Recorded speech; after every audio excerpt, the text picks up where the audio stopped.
Ladies and gentlemen, please welcome Mr. Abhishek, Mrs. Devika and Oyon. Thank you. Thank you thank you thank you Thank you.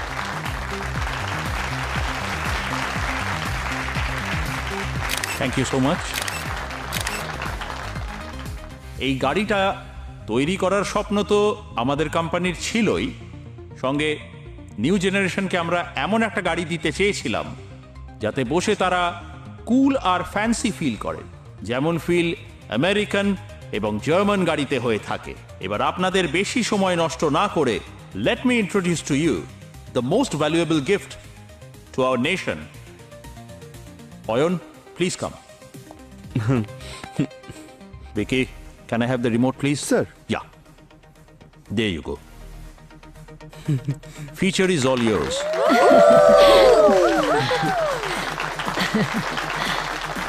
Introducing the new Booster.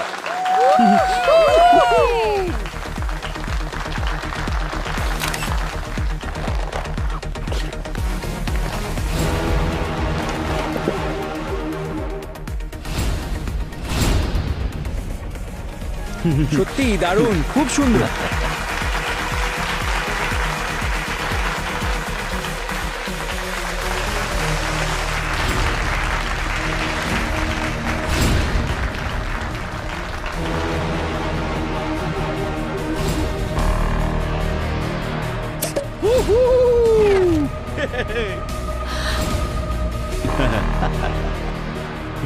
হ্যাঁ,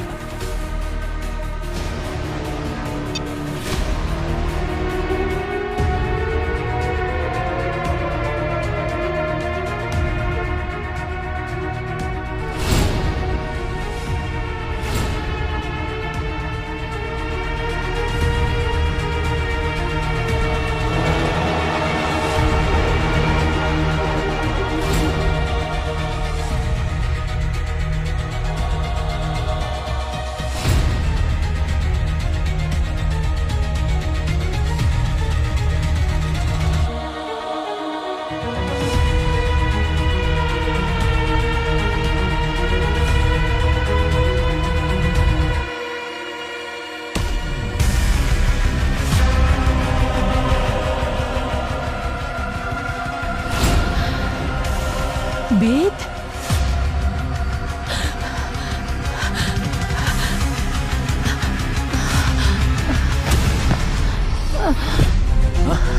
Devika! মা!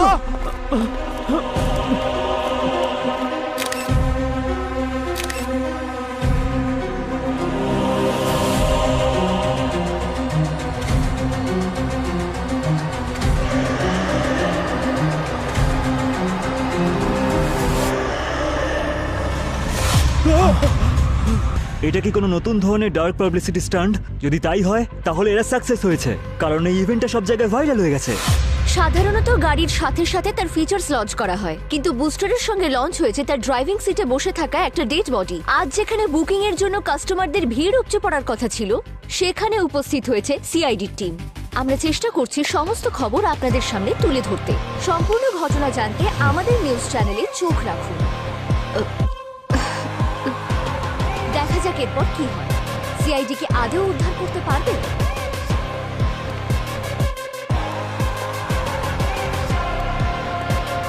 Sir, দেবিকার জ্ঞান ফিরেছে।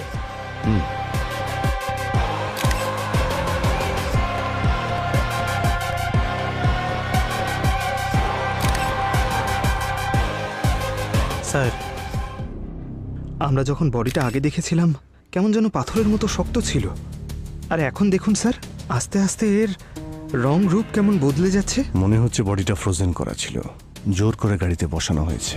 20 বছর আগে বেদ নিখোঁজ হয়ে গিয়েছিল, আজ হঠাৎ এরকম ভাবে এভাবে এখানে। এই বেদের সাথে আপনার কি সম্পর্ক?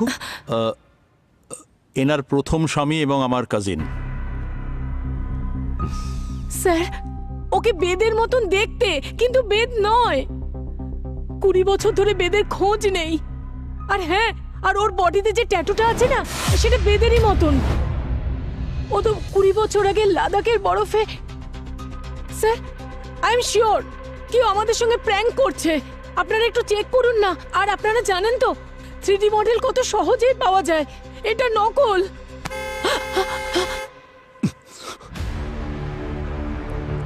স্যার, বডি কিন্তু খুব তাড়াতাড়ি ডিকম্পোজ হচ্ছে। অবনী আমাদের হাতে ওর শুধু হাড়গুলো আসার আগে বডিকে তাড়াতাড়ি ফরেন্সিক ল্যাবে পাঠানোর ব্যবস্থা করো।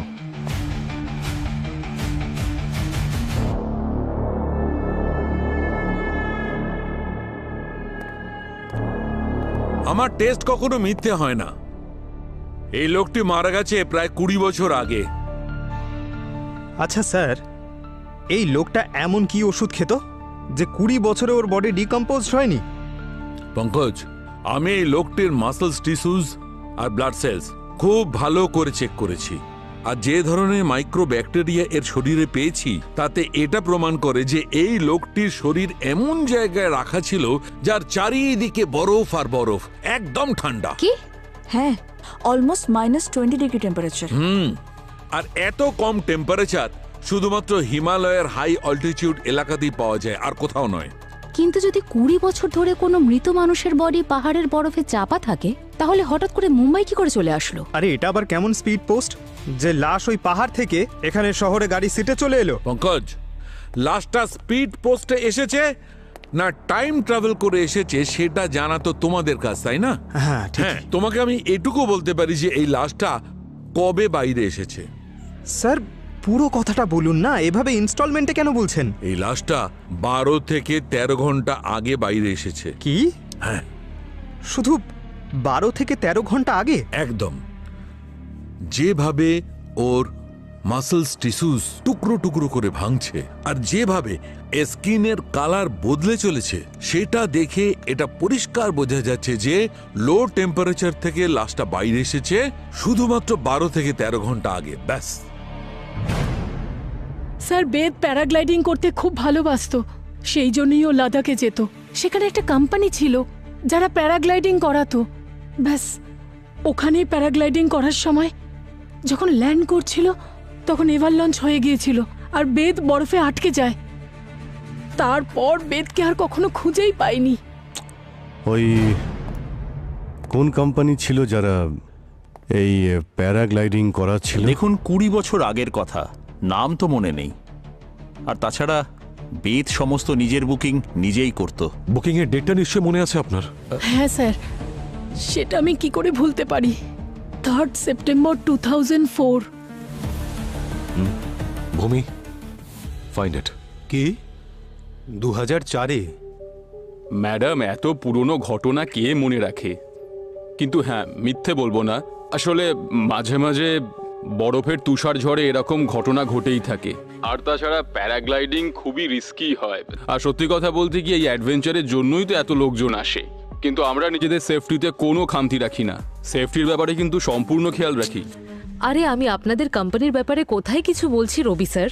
আমি আপনাকে বেদের ডিটেলস পাঠিয়েছি, আপনি শুধু সেটা চেক করে বলুন যে 20 বছর আগে সে ওখানে গিয়েছিল কিনা। রেকর্ডস তো নিশ্চয়ই থাকবে আপনার কাছে। আপনি আমাকে খানিকটা সময় দিন, আমি সবকিছু চেক করে আপনাকে কল ব্যাক করছি। একটু আর্জেন্ট আছে। Okay madam. স্যার, এটা গত রাতের ফুটেজ। এখানে শোরুমে গাড়ি রাখা আছে, আর স্যার এই মুহূর্তে গাড়ির মধ্যে কেউ বসে নেই। তারপরে এই গাড়িটাকে কভার করে দেওয়া হয়।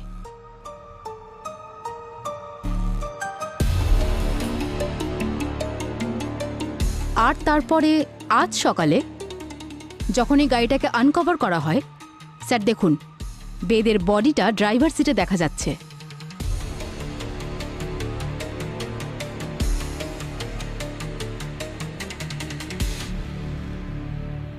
স্যার, সবকিছু তো আমাদের চোখের সামনেই চলছে, তাহলে ডেড বডিটা আসলো কি করে? আচ্ছা অবনী, এই সিসিটিভি ফুটেজগুলো কি কেউ এডিট করেনি তো? সেরকমটা তো মনে হয় না স্যার। Sir, hello. হ্যাঁ ম্যাডাম, ম্যাডাম আমি চেক করেছি, ওই বেদ সেদিন এসেছিল আমাদের ক্যাম্পে।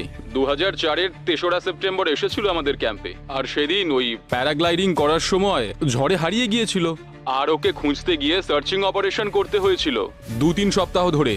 কিন্তু বেচারাকে কোনোভাবে পাওয়াই যায়নি, জানি না কবে পাওয়া যাবে। বেচারাকে পাওয়া গেছে, সেটা আজই। হ্যাঁ, পাওয়া গেছে? কোথায় পেয়েছেন? মুম্বাইতে। মুম্বাইতে?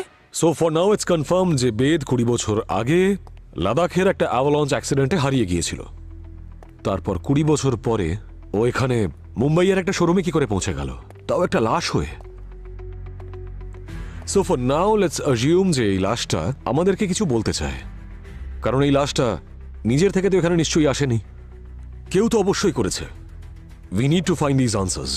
স্যার, ফরেনসিক কনফার্ম করেছে যে এই বডি এক্সট্রিম কোল্ড টেম্পারেচার থেকে প্রায় 12-13 ঘন্টা আগে বার করা হয়েছে। 12-13 ঘন্টায় dead body by road Ladakh থেকে মুম্বাইতে চলে এলো? This is impossible. এই গাড়িটাকে ভালো করে চেক করো, প্রত্যেকটা কোণা ভালো করে চেক করো। বডি যখন এই গাড়িতে পাওয়া গেছে তখন এর মৃত্যুর রহস্য এখান থেকেই পাওয়া যাবে। আরে বাবা, এই গাড়ির ভাগ্যটাই তো খারাপ। এর বার্থডেই পালন হলো না, ডেথ সার্টিফিকেট পেরিয়ে গেল। সত্যি স্যার, এই গাড়ি তো আর কেউ কিনবে না। অবনী, এটা অনেক ডিসকাউন্টে পাওয়া যাবে। এই কেসটা সলভ হতে দাও, তারপর ম্যানেজারের সঙ্গে কথা বলছি। স্যার,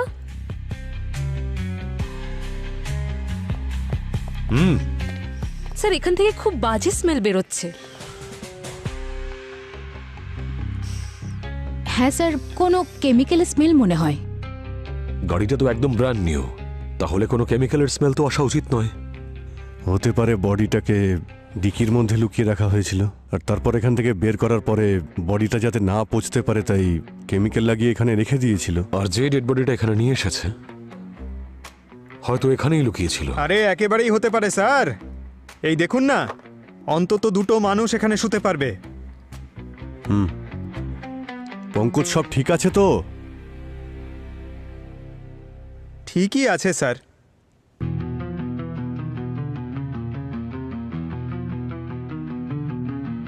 এবার এই ডামিটাকে ওই ড্রাইভিং সিটে নিয়ে বসাও।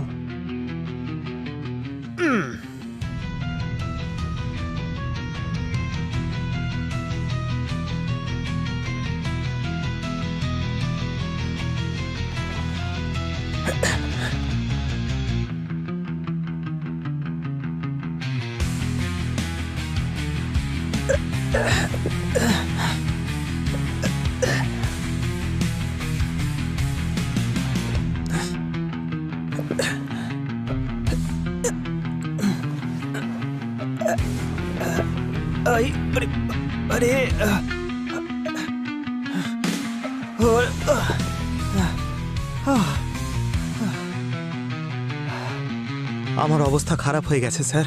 এটা তো কোনো শক্তিশালী লোকই করতে পারবে স্যার, একদম আমার মতো। যদি এতটাই কঠিন কাজ হয়ে থাকে তাহলে এটা নিশ্চয়ই কোনো পুরুষ করেছে। ভূমি, তুমি একবার ট্রাই করে দেখো তো। হয়ে যাবে স্যার।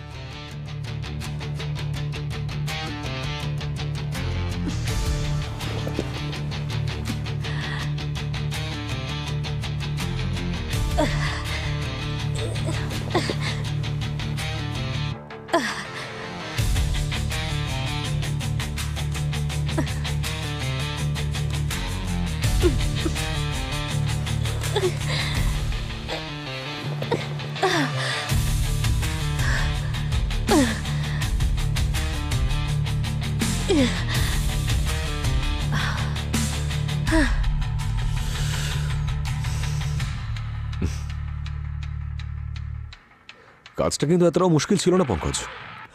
আসলে ওই সিটের মাঝখানে না আমার পা দুটো আটকে গেছিল, তাই এইভাবে বের করার চক্করে। আচ্ছা, তার মানে যে বডিটা শিফট করেছে সে পুরুষ বা মহিলাও হতে পারে। তবে সে যেই হোক না কেন, সে এখানকার সিসিটিভি ক্যামের পজিশনের ব্যাপারে ভালো মতোই জানে। সেই জন্য ক্যামেরায় না এসে এই কাজটা ফুলফিল করেছে। তার মানে বাড়িরই কোনো মেম্বার। ঠিক আছে, তাহলে একবার ওদের শোক সভাতে গিয়েই দেখা যাক। ও বলছে যে বেদের জন্য শোক সভা রাখতে। আরে একজনের মৃত্যুর শোক সভা আমি আর কতবার রাখতে পারি বলুন তো? অনেক কষ্টের ট্রমা কাটিয়ে আমি স্বাভাবিক হয়েছিলাম, আবার আবার সেইগুলোই করব। আর অয়ন, অয়ন সে সময় কোথায় ছিল? যখন বেদ নিখোঁজ হয়েছিল তখন অয়ন আমার গর্ভে।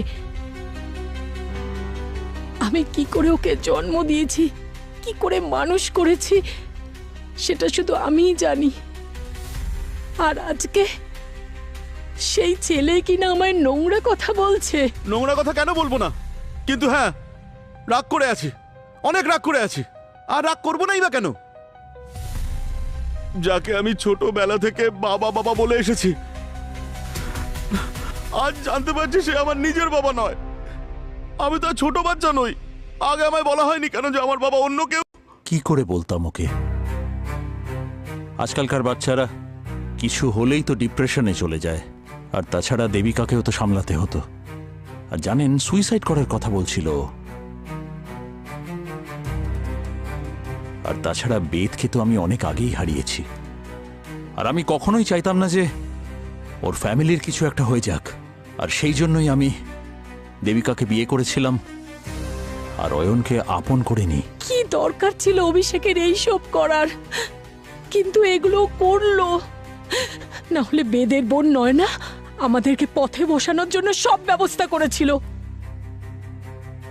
নয়না কি করেছিল নয়না? বাবার সমস্ত ব্যবসা আমিই সামলাতাম। বেদ তো ঘোরাঘুরি ছাড়া আর কিছুই করতো না। আর যখন সমস্ত পরিশ্রম আমি করতাম, তাহলে আমি যদি কোম্পানির স্টেক বাড়াতে বলি তাতে ক্ষতি কি? হ্যাঁ, সবাই তো এটাকে লোভ বলে, কিন্তু আমি এটাকে অধিকার বলি। কিন্তু আপনি যেটা অধিকার বলছেন, দেবিকার চোখে তা কেড়ে নেওয়া। এটাও কি করে বলতে পারে? ওর একটু লজ্জা করলো না এটা বলতে? যে শোরুমে দাঁড়িয়ে ও সেদিন গাড়িটাকে লঞ্চ করলো, ওই শোরুমটা আমার টাকায় চলে। ওই অটোমোবাইল কোম্পানিটা আমার। আমি প্রত্যেক মাসে ওদের টাকা পাঠাই ওদের নিজেদের ভরণ পোষণের জন্য। কিন্তু উনি তো বলছেন যে অভিষেক সবকিছু নাকি সামলায়। অভিষেক সামলায়? কি সামলায় শুনিও? ও আমার নিজের কাকার ছেলে। ওদিকে বেদ মিসিং হলো, আর এদিকে ও তার বউয়ের সাথেই বিয়ে করে নিল আমাদের প্রপার্টির টাকা নষ্ট করবে বলে। চাইলে আমি সেদিনই ওর মুখোশটা খুলে দিতে পারতাম। তার মানেটা কি, মুখোশ খুলে দিতে?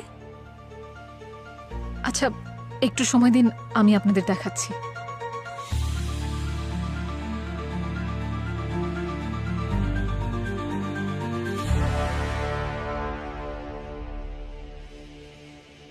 এই দেখুন স্যার, দেবিকার সাথে বিয়ে হওয়ার আগে অভিষেক শ্বেতা নামের কোনো এক মেয়ের সাথে কোর্ট ম্যারেজ করেছিল।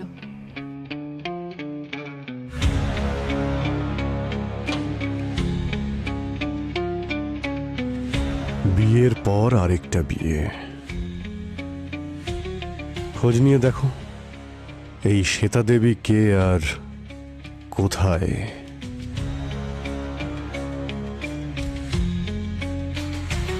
5 মিনিটের জন্য দেখতে দিন না, উনি আমাদের ফ্যামিলি মেম্বার ছিলেন। স্যার আপনারা বোঝার চেষ্টা করুন, আমরা সবাইকে এখানে ঢুকতে দিতে পারি না। আরে ম্যাম। স্যার আপনারা যান প্লিজ, বিনা পারমিশনে আপনারা ভেতরে ঢুকতে পারবেন না। কি ব্যাপার? ম্যাম, বেদ আমার হাজবেন্ড ছিল আর অয়ন ওরই ছেলে। আমরা আজ অবধি অয়নকে জানাইনি যে ও বেদের ছেলে। প্লিজ শেষবারের মতন ওকে একটু বাবার মুখটা দেখতে দিন না প্লিজ। এটা একটা ফরেন্সিক ল্যাব, অনেক কন্টামিনেশনের কাজ হয় এখানে। আর বডির কন্ট্যাক্টে আসার আগে বিভিন্ন রকমের প্রিপারেশন নিতে হয়। আপনারা যান, আগে পারমিশন নিয়ে আসুন, তারপরেই আপনাদের ভেতরে অ্যালাউ করতে পারবো আমি। ঠিক আছে, আমরা পারমিশন নিয়ে আসছি। এসো অয়ন। Thank you. এই অ্যাড্রেসটা শো করছে অবনী। Okay sir.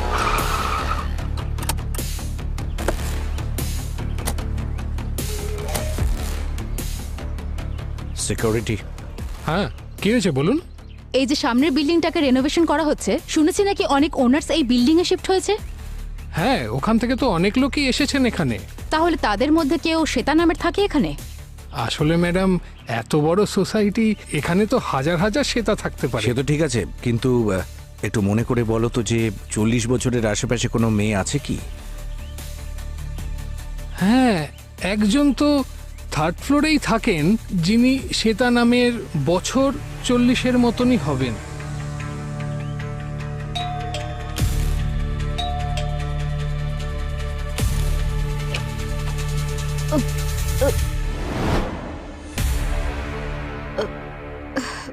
আপনি শ্বেতা? হ্যাঁ বলুন। আমরা সিআইডি অফিসার। আচ্ছা, একটা কথা বলুন যে গতকালের কার লঞ্চে আপনি দেবিকার শোরুমে ছিলেন তো? এক মিনিট। হ্যাঁ,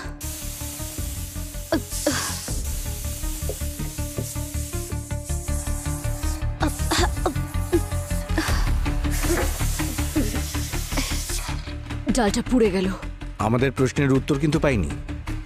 হ্যাঁ, আমি গিয়েছিলাম। আমার ছেলে ওখানকার ফ্লোর ম্যানেজার। আর আপনার হাজবেন্ড কোথায়? এই প্রশ্ন আমায় করছেন কেন?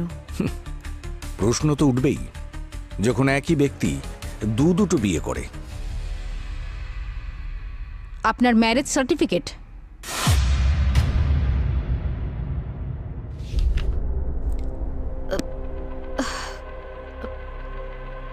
হ্যাঁ, অভিষেক আমার সঙ্গে কোর্ট ম্যারেজ করেছিল। আর ভিকি আমাদের দুজনেরই ছেলে। আর অভিষেক নিজেরই কোম্পানিতে নিজেরই ছেলেকে একজন ফ্লোর ম্যানেজার হিসেবে অ্যাপয়েন্ট করেছে। হ্যাঁ হ্যাঁ, আমি অভিষেককে অনেকবার বলেছিলাম, কিন্তু ও বলেছিল যে একজন ওনারের সবকিছু জানা উচিত। যখন ও যোগ্য হয়ে যাবে তখন ওকে ওর অধিকার দেওয়া হবে। আপনি তো জানতেন যে উনি দেবিকাকে বিয়ে করেছেন। বাধ্য হয়ে করেছিল, নইলে কাকাতুতো ভাইয়ের বউ আর সন্তানের জীবন নষ্ট হয়ে যেত। ওরা ভালো মানুষ, পরিবারের জন্য ভালোবাসাকে জলাঞ্জলি দিয়েছে। দেবিকা কি জানেন আপনি অভিষেকের স্ত্রী?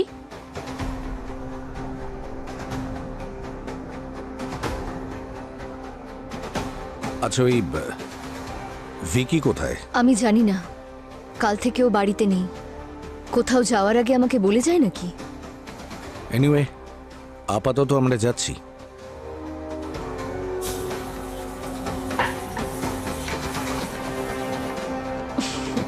এই অভিষেক খুব বড় প্লেয়ার বলে মনে হচ্ছে। একদিকে নিজের বাবার কর্তব্য দেখাচ্ছে, আরেকদিকে নিজের ছেলেকে চাকর করে রেখেছে। ঠিক আছে, আপনি বডি দেখতে পারেন, কিন্তু কোনো জিনিসে হাত দেবেন না। গার্গিয়াদের দেখিয়ে দাও। Yes sir. বাবা অয়ন, দেখে নাও নিজের বাবাকে।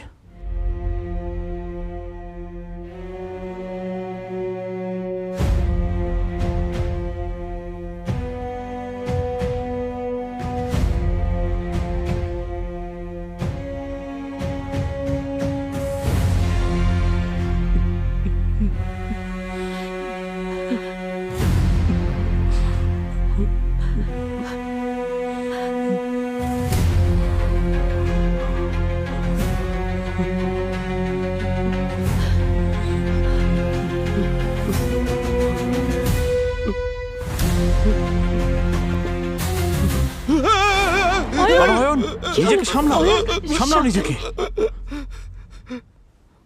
হাত হাত কোথায় স্যার? কি হয়েছে স্যার? বডির হাত নেই। কি বলছো? কি বডির হাত? মাই গড,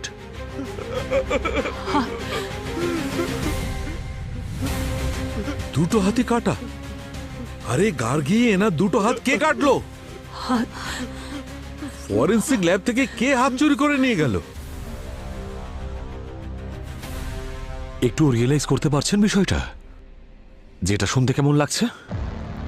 যে সিআইডির ফরেন্সিক ল্যাব থেকে কেউ ডেড বডির হাত কেটে নিয়ে চলে গেল।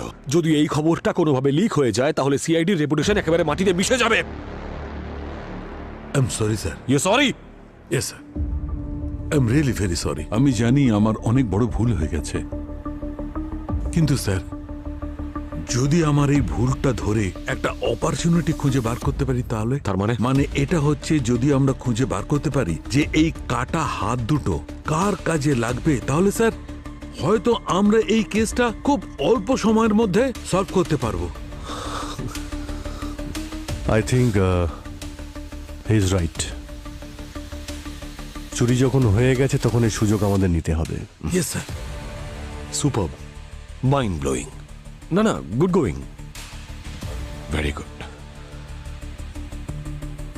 কালকে স্টাফ ছাড়া ফরেন্সিক ল্যাবে আর কারা কারা এসেছিল? কেউ আসেনি স্যার। আমি তো রেজিস্টার আর আইডি কার্ড না দিলে কাউকে এখানে এন্ট্রি করতে দিই না। বড় বড় কথা বলো না, কেউ তো এখানে এসেছিল। রেজিস্টার দেখাও। হ্যাঁ স্যার।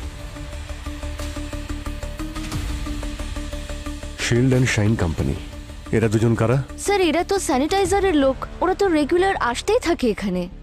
হ্যাঁ স্যার, ওরা 2 সপ্তাহে একবার ভিজিট করে। ফরেন্সিক ল্যাব, তাই স্যানিটাইজেশনের প্রয়োজন তো হয়ই। ওদের সঙ্গে টাই আপ আছে আমাদের sir. Shield and shine company, খোঁজ নিয়ে দেখো কোন দুজনকে এখানে পাঠিয়েছিল ওরা।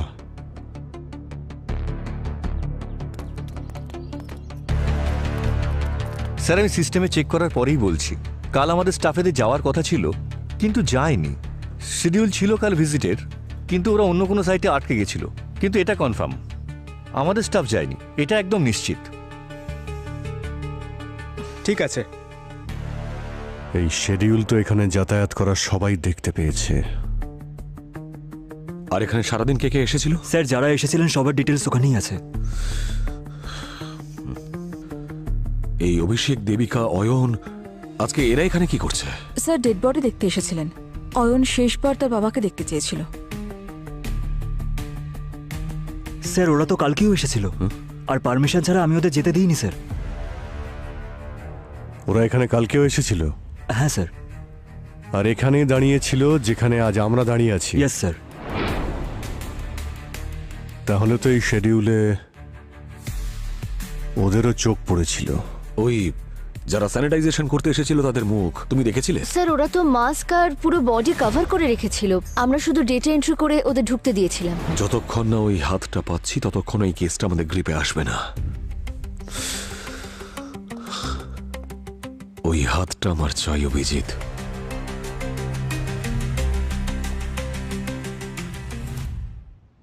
হ্যাঁ স্যার, সেটা তো ঠিকই, কিন্তু রাত 3টে থেকে 5টার মধ্যে অদ্ভুত ব্যাপার হয়। হ্যাঁ, আমরা ঘুমোই আর ক্রিমিনালরা জেগে থাকে। সেটা তো ঠিক।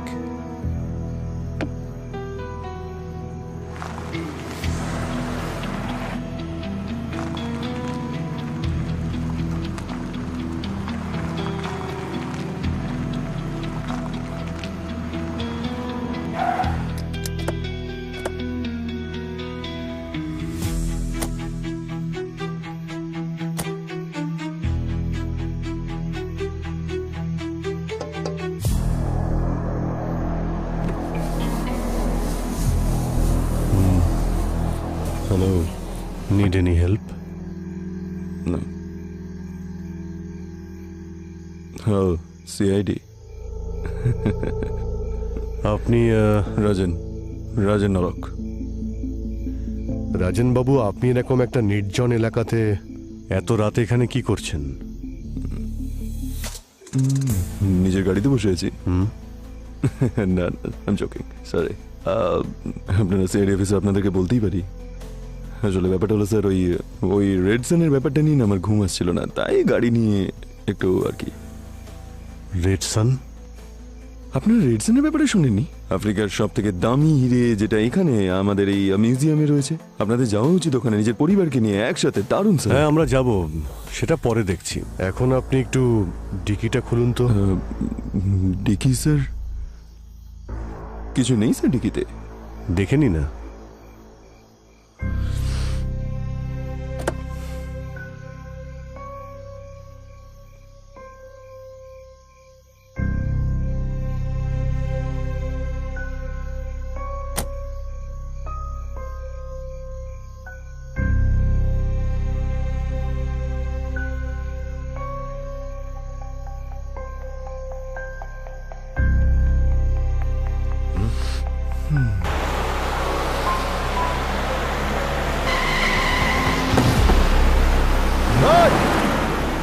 এই দাঁড়া।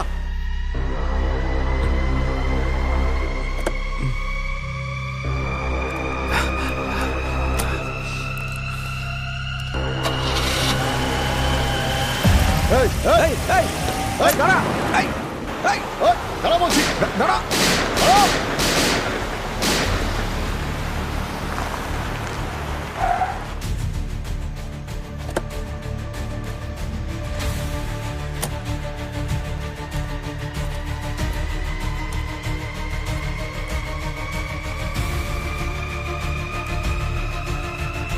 Put your guns down.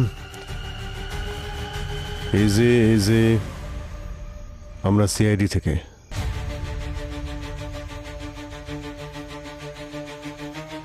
আপনারাই গুলি চালিয়েছিলেন? আগে হ্যাঁ, গুলি আমরাই চালিয়েছি। আমরা প্যাট্রোলিংয়ে ছিলাম আর এখানে একজন দাঁড়িয়ে ছিল। আমাদের সন্দেহ হয় আর ডিকিটা খুলে দেখাতে বলি, কিন্তু সুযোগ পেয়েই পালিয়ে যায়। কিরকম দেখতে ছিল? ভালো হাইট ছিল, লম্বা চওড়া আর ওয়েল বিল্ড।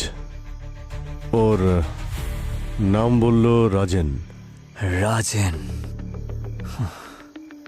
কবে থেকে ওকে আমি খুঁজছি। He is the most wanted Jewel ছিল। ও আর ওর পার্টনার রেহান রয় রেড সান চুরি করার প্ল্যান করছে। হ্যাঁ, ও আফ্রিকান রেড সানের কথা বলছিল। 25 এপ্রিলও একটা চুরি করেছিল। এবার রেড সান অব্দি পৌঁছানোর আগে ওকে ধরতে হবে। কোন ডিরেকশনে গেছে? ওই যে ওইদিকে গেছে, সোজা গেছে। Okay, thank you officers. All the best.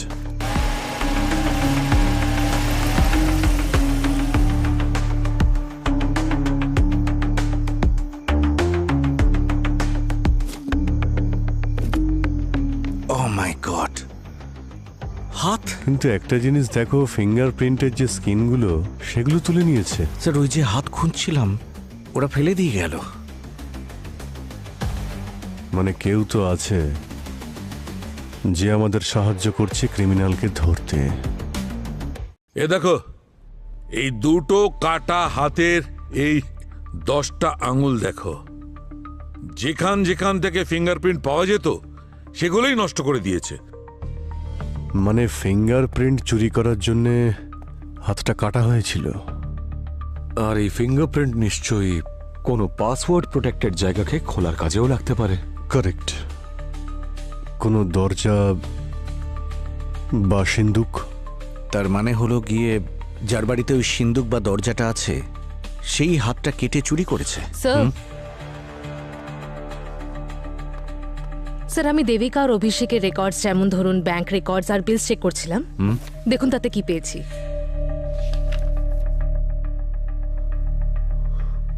What? 1.5 লাখের ইলেকট্রিসিটি বিল? আমি হিস্ট্রি চেক করেছি। গত কয়েক বছর ধরে এদের ইলেকট্রিসিটি বিলস এই অ্যামাউন্টের কাছাকাছিই থাকতো। কয়েক মাসে লাখের থেকেও বেশি বিল? এই দেবিকা, অভিষেক এরা কি বাড়িতে কোনো ফ্যাক্টরি চালাচ্ছে নাকি? প্রত্যেক মাসে লাখ লাখ টাকার বিল, তো আবার ইলেকট্রিসিটির। ব্যাপারটা কি? এত এসি কেন চালাচ্ছে এরা? মানে ঘরের ভেতরে সিমলা বানাবে নাকি? এক মিনিট, কি বললে তুমি? স্যার, আমি তো বললাম যে ঘরের ভেতরে সিমলা বানাবে নাকি। সিমলা? লাদাখও তো বানাতে পারে। পঙ্কজ, তুমি এক্ষুনি লাদাখের উদ্দেশ্যে রওনা হও, এক্ষুনি। যে ক্যাম্পিং কোম্পানির থ্রুতে বেদ প্যারাগ্লাইডিং করেছিল তার সব ডিটেলস বের করো। সব প্রুফ চাই আমার। ওকে স্যার, যাও। অভিজিৎ, কাল রেড করার একটা প্রিপারেশন নাও। শিওর। এবার এই কাটা হাতই ওই খুনি অবধি আমাদের পৌঁছে দেবে।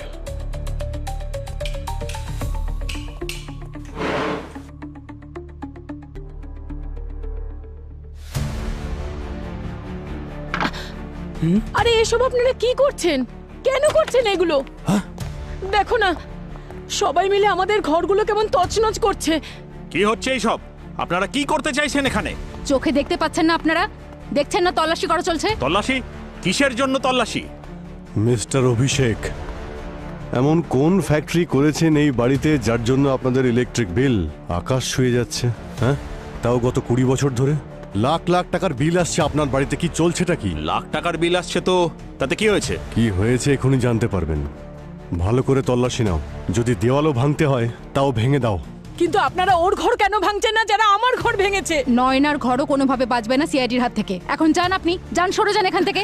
এক কোণে কি দাঁড়াবেন?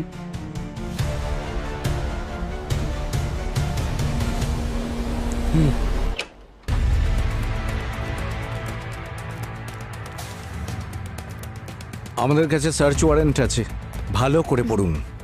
পরে আবার বলবেন না যে সিআইডি আমার বাড়ি ওলট পালট করে ছেড়েছে। ঘরের প্রত্যেকটা কোণা দেখো ভালো করে, কোনো জায়গা ছাড়বে না। কিন্তু আপনারা এখানে কি খুঁজতে এসেছেন? সেটাও জেনে যাবেন, ধৈর্য ধরুন।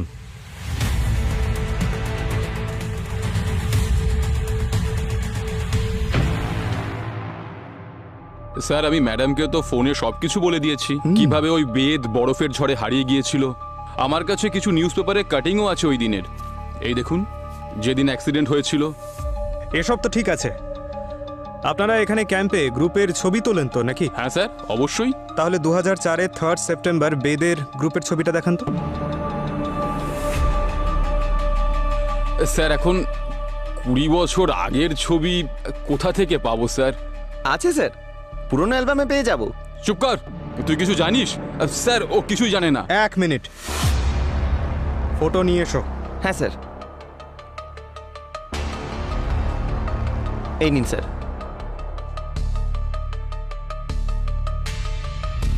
এর মধ্যে বেদ কে বলো? এই যে বোকা বানাচ্ছ? বেদকে কেমন দেখতে আমি ভালো করেই জানি। যা জিজ্ঞেস করছি সত্যি সত্যি বলো, না হলে এক্ষুনি তোমাকে। না না না স্যার, আমি সব কিছু বলছি।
স্যার।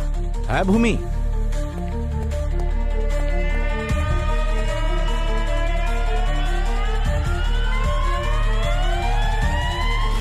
ডেফিনেটলি এখানে কিছু আছে।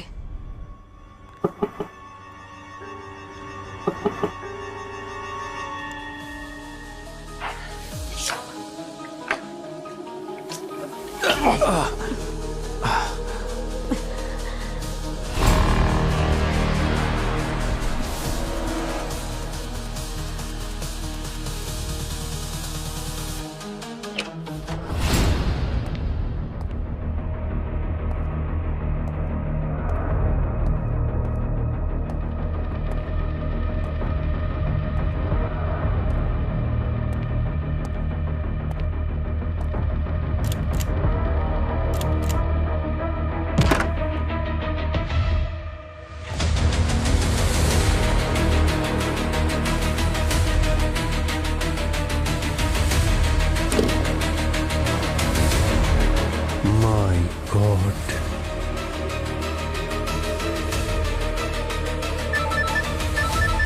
হ্যাঁ পঙ্কজ। স্যার এখানে বেদের সব এন্ট্রি ফেক। ও এখানে কোনোদিন প্যারাগ্লাইডিং করতে আসেইনি। যাবেও বা কি করে? 20 বছর ধরে তো ও এখানেই ফ্রিজারে পড়ে আছে, দেবিকার বেসমেন্টে।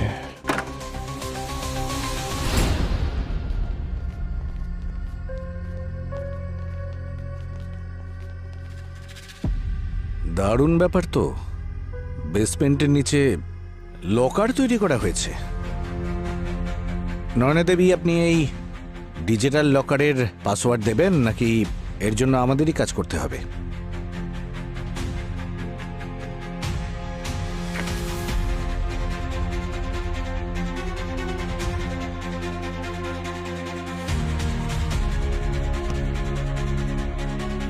স্যার এটা মনে হয় ওই কাটা হাতেরই হ্যান্ডপ্রিন্ট।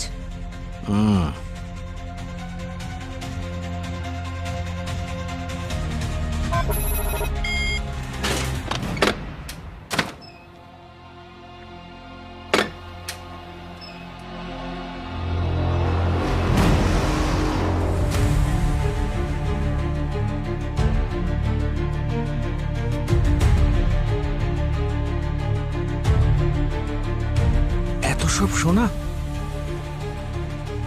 এত সোনা এর কাছে কোথা থেকে এলো স্যার? এটা তো নয়না ম্যামই বলবেন। বিউরোতে গিয়ে ওখানে ওনার ফ্যামিলি গেট টুগেদার হবে। কিন্তু এত সোনা আপনাদের কাছে এলো কোত্থেকে? বাবা নিজের সমস্ত ব্ল্যাক মানি গোল্ডে কনভার্ট করে বেদের নামে রেখে গেছিলেন। বেদ মিসিং হয়ে যাওয়ার পর আমি খুব চেষ্টা করলাম ওই ডিজিটাল লকারটা খোলার, কিন্তু ওটা শুধু বেদের ফিঙ্গারপ্রিন্ট দিয়েই খোলা যেত। আর যখন বেদের লাশ আমি শোরুমে দেখলাম, তখন আমি সুযোগ পেলাম। হাত কাটতে কাদের পাঠিয়েছিলেন? স্যানিটাইজার কোম্পানির ওয়ার্কারদের। কি করে হয়? আমরা তো জিজ্ঞেস করেছিলাম, ওরা তো অস্বীকার করেছে। মিথ্যে বলেছে ওরা। আমি ওই কোম্পানিতে 80% শেয়ার হোল্ডার, বেসিক্যালি ওনার। ওরা আমার কথা অস্বীকার করতেই পারবে না। টাকার লোভ মানুষকে কত নিচে নামিয়ে দেয়, সম্পর্কের কোনো গুরুত্বই থাকে না। আর আপনাদের তো এনার মতন সোনা পাওয়ার কথা ছিল না, আর না টাকা। তাহলে বেদকে মারার রিজন? ভালোবাসা, যেটা আমার প্রয়োজন ছিল। বেদের সঙ্গে আমার বিয়ে হয়েছিল ঠিকই, কিন্তু ভালোবাসা পাইনি। বিয়ের 1 বছর পর আমার সঙ্গে অভিষেকের দেখা হয়। আমার মনে হয়েছিল যে হয়তো আমি এটাই চাইছিলাম। আমিও তো দেবিকার প্রেমে পড়েছিলাম, কিন্তু একটা ব্যাপারে সিকিউরিটি ছিল। যদি আমি দেবিকাকে বিয়ে করি তাহলে ওর যা প্রপার্টি আছে সমস্ত কিছুর মালিক আমিও হব। কিন্তু তখন বেদ আমাদের সম্পর্কের কথা জেনে যায়, আর সেই জন্য ওকে রাস্তা থেকে সরাতে আমরা বাধ্য হয়েছিলাম।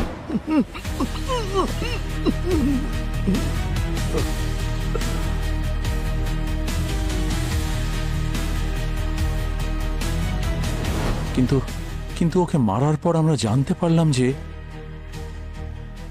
একটা পৈতৃক সিন্ধুক আছে, আর সেটা পাওয়ার জন্য আমাদের বেদের লাশ ভালো করে সামলে রাখতে হবে, কারণ ওর লাশই এই সিন্ধুকের চাবি। অনেক বছর অপেক্ষা করেছেন আপনারা, 20 বছর। তারপর আপনাদের একটা গল্পের দরকার ছিল যে বেদ প্যারাগ্লাইডিং করতে গিয়ে মারা গেছে, তাই না? হ্যাঁ, লাদাখের ওই ক্যাম্পিং কোম্পানির মালিককে আমি 10 লাখ টাকা দিয়েছিলাম, যাতে ও এই মিথ্যে খবরটা ছড়াতে পারে। হ্যাঁ, এত বছর ধরে ওর বডিটাকে আমরা লুকিয়ে রেখেছিলাম, কিন্তু আমি জানি না যে ওই দিন শোরুমে ওর লাশ কিভাবে এলো। ওকে অয়ন নিয়ে এসেছিল।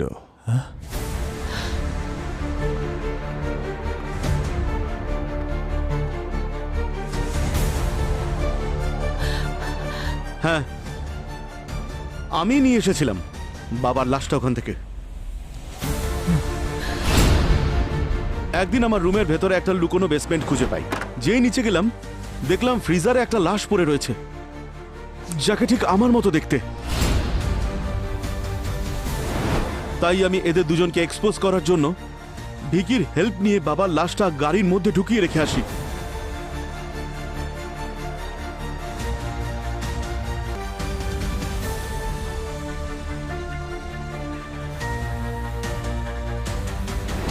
তুমি যা করেছো তা ঠিক করেছো অয়ন, কিন্তু প্রসেসটা ভুল ছিল। তোমার সোজা পুলিশের কাছে যাওয়া উচিত ছিল। যে আমার বাবাকে খুন করেছে সে কি আমাকে ছেড়ে দিত নাকি? তারা তাদের পাওয়ার ব্যবহার করে আমাকেও মেরে ফেলে দিত। আর আমি ভালো করে জানি, যদি সিআইডি এই কেসে ইনভলভ হয়ে যায় একবার, তখন এরা দুজন বেঁচে পালাতে পারবে না।